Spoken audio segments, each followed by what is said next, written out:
Alright, abot sa green. Yun.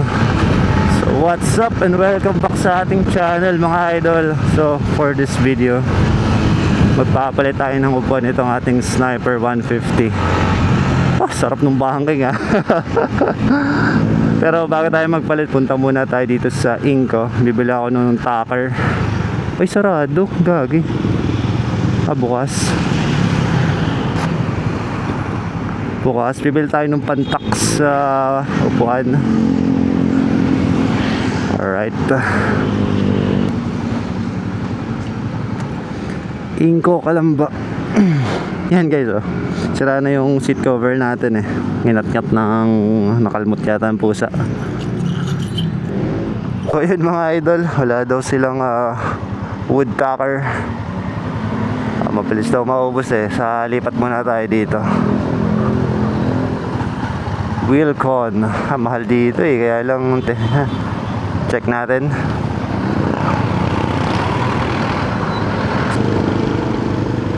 Motorcycle parking. Dito tayo.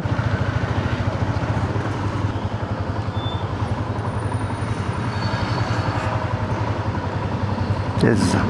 And guys, lipat tayo sa Wilcon.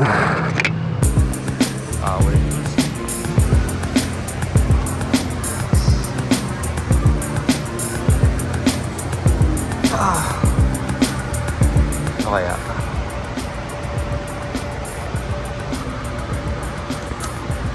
ito na lang, itong malaki. So yan na guys. Yan na guys. Sa bahay ko na bubuksan to.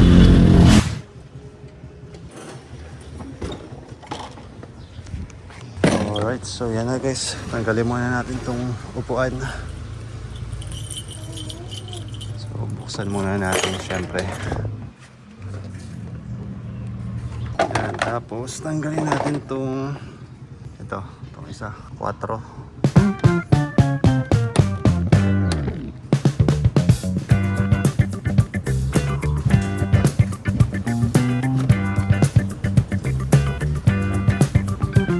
So yan, yung kabila din.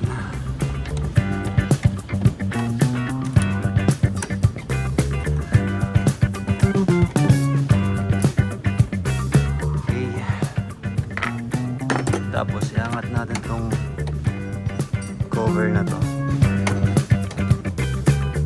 Suko tayong panundot. Sikwatin natin yung sa harap. Sikwatin ko lang ng konti dito. Yun. Kaya. Tanggalin natin.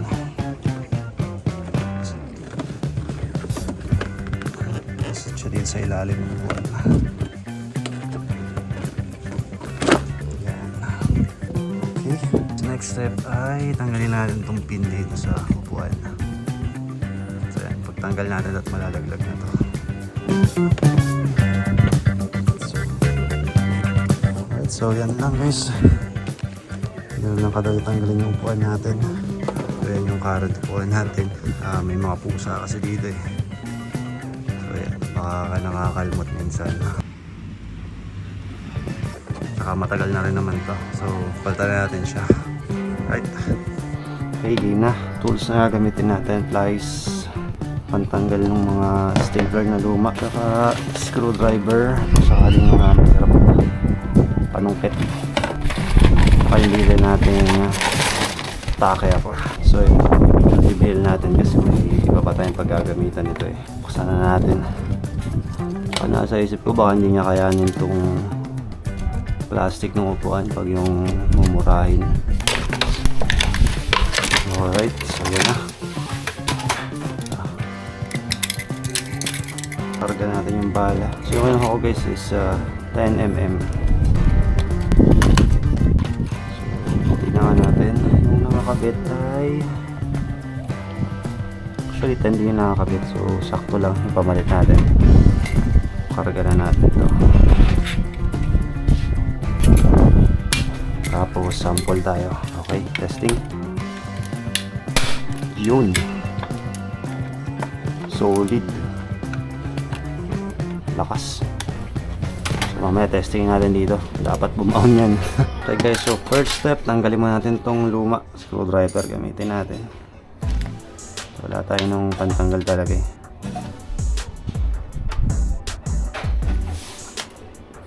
Kuha tayong screwdriver na mas maliit. Ito, pwede to. Okay. Yan, mas mabilis na.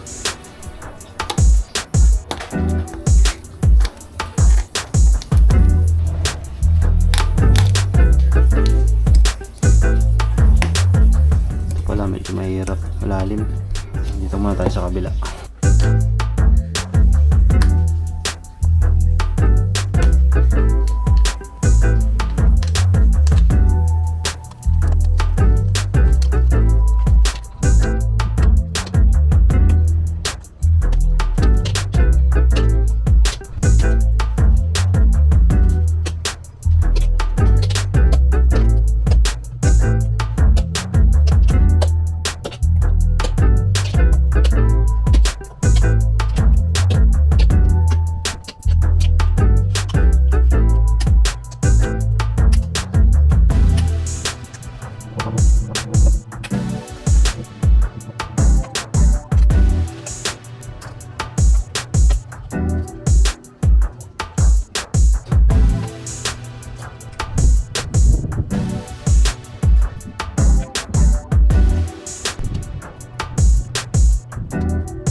Alright, so yan na siya guys. Wow. Okay, sasara na yung pinaka foam nya. Pero pag naka-coveran din ko, okay pa naman to. Okay, tapos yung pamalit natin cover. Yan, ito siya guys. So, kala ko kasi yung cover na nabili natin is plug and play. So, kala ko siya yung may garter na ipipit na lang. Wala talaga tayong plano mag DIY ngayon eh. So yan guys, ganyan yung fit nya. So yan, isipan natin i-DIY, tapos may pang content tayo. So ito ay nakapanood lang naman tayo ng ilang video. Hindi to totally tutorial. So itatry lang natin siya if kaya ba natin na i-DIY siya. Okay. So yung unang ginagawa nila, kalimitan dulot-dulo yung pag-stapler nila. Something na ganyan. Maliit lang naman yung puwan na sniper. So yan, pasok na pasok yan. So to, stapler na natin to. Yan siya dito, ano, pag ganito isagad na natin.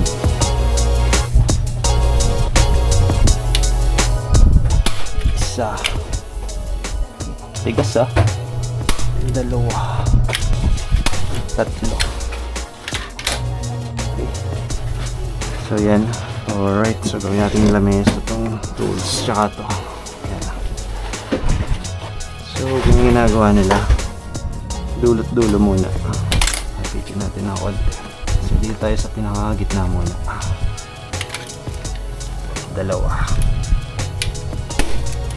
Uy, sorry, sa gilid. Okay, tuon. Fire. Yun. So kaya dapat firm lang yung tutok ng ano, staple gun. Isa pa. Tutok, pwersa.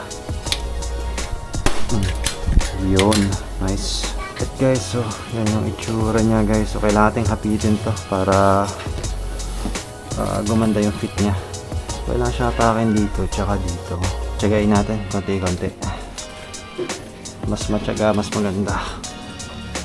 Diba? Dito muna tayo sa may labas pala. Hatak.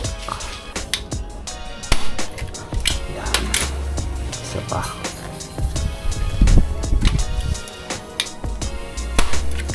Yan. Tapos yung kabilang katapat niya. Hatak ng konti. So medyo mahina siya. Siya nabaon ng sobrang lalim. So isa pa. Try Try natin mas maganda yung pwesto. Yan. Yun. Pwede natin itong isa. Pangit yung pwesto natin kanina. Isa pa. Right. Oh. So, kailangan siya kapitin sa dito, tsaka dito. Yan. Oh, mukha ng bago. Ito, tirada natin. Para dito tayo sa kabilang side babaw na. Yan. So, tama na. Hindi na siya natukod. Yung kabila ba. Tanda ko yung dati hindi rin siya ganun kalapat kasi nga may step eh. Pero I think maganda na to. Ito nga lang oh. Yung sa unahan, naipon dito yung tela. Ano ba yung dati? Ah, okay. Yung dati oh, meron siyang separate na tahi sa harap. Naipon siya dito eh. Try natin if kaya siyang ikalat para hindi halata na naipon siya dun. Ang ganito yung mag-itsura niya. So ito yung problema guys kapag karoon siya ng tupi. So ang diskarte natin dito. Hirap ah. Hindi siya maitago. Pwede na to ano? So yan guys, medyo hindi ganun kaganda.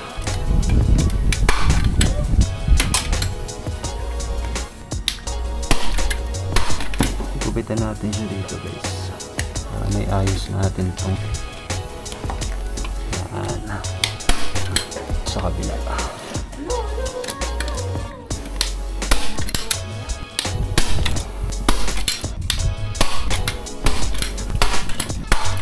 Kakangalay ah. Napit na to.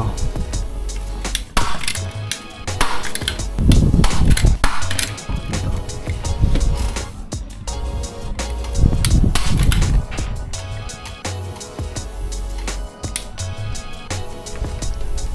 Bah. Sakit. Hindi ko inaya. Kangalay. Yan na guys.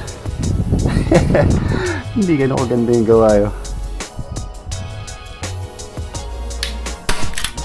Yan. Alright. Tingnan natin. No. Okay naman ah. Yan. So, tanggalin natin yung excess.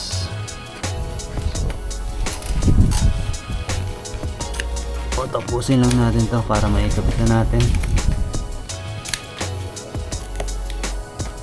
Alright. So yan yung kinalabasan guys. Ayos na ayos ang likod at saka gitna oh. So ang problema lang talaga is itong harap. Marami siyang wrinkles. So wala. Ginawa na natin ng paraan. So yung ilalim, yan kaya na itsura niya.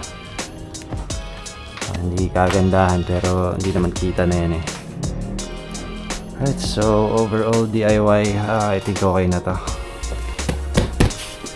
Okay, kapitan natin. Alright, so inaabot na tayo ng mga 2 oras. Kapitan natin to mga idol. Tawag natin kakabit yung seat tsaka yung pin. So lusot lang natin to. Yan. Okay. Kapit natin itong cover niya. So, yan. So, dapat ito umilalim. Okay. So, pangat lang natin ito dito sa babaw.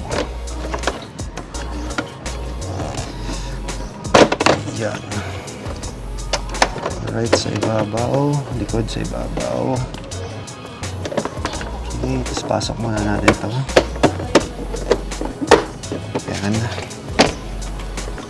Tulak lang natin para mag-clip siya. Diyan. Tapos kapitan natin itong tornilyo.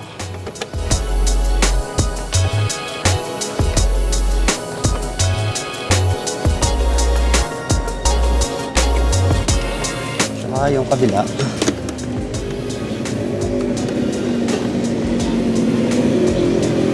Alright, yan, tapos na tayo guys. Alright, so yun yung nalabasan ng upuan natin mga idol. Yan. So, actually medyo na-surprise ako kasi maganda yung pagkaka-fit dito. So yan, medyo nakaangat siya. Pero kasi wala na tayong paghahatakan. Tsaka yung original seat, ganito rin naman. So yung likod maganda yung gawa.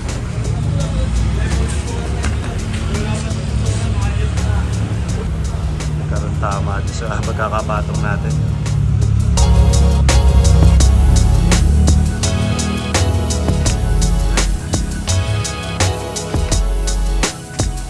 Yun ang talaga yung problem natin dito mga idol. Yung harap niya may mga wrinkles.